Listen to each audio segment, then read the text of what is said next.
3 years after Toronto voted to regulate ride-sharing companies, stakeholders are calling on the city to implement stricter regulations for Uber and Lyft in the name of safety. A report brought forward by staff offered some recommendations, but critics say the review leaves much to be desired.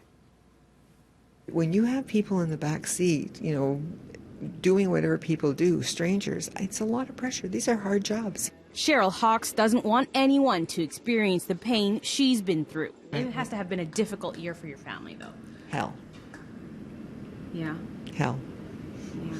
Hawkes' son was killed in a crash last March while riding in an Uber. The driver had pulled over on the Gardiner Expressway after dropping his phone. It was struck from behind when he tried to re-enter a live lane. So we really want defensive driving, like in class, in the car, to see if the driver can actually go around the pylons, make lane changes, act under pressure. It's quite possible that guy would not have made the cut to be a PTC driver in the first place. It's one of the regulations that was left out of city bylaws for private transportation cars, or PTCs, in 2016. Taxi industry stakeholders have criticized the decision to remove driver training for all taxis and rideshare drivers, rather than requiring Uber and Lyft drivers to conduct 17-day training that was once mandatory for cabs. I'm stunned.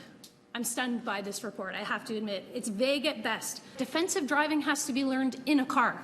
Safety and human rights related training has to be done in person. In a report reviewing the 2016 bylaw, city staff recommended some safety training, but didn't offer specifics on what it should look like.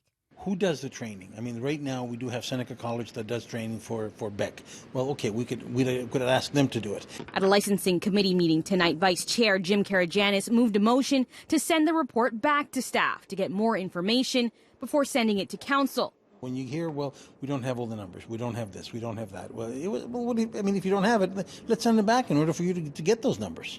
Ultimately, the committee voted to send the recommendations to full council next month, but asked they include more information. One of the requests was for concrete numbers on exactly how many rideshare drivers are on Toronto roads, so they can decide whether caps should be implemented for Uber and Lyft. This report I found to be very Uber-friendly. However, we got an opportunity to realign it and make sure changes that are happening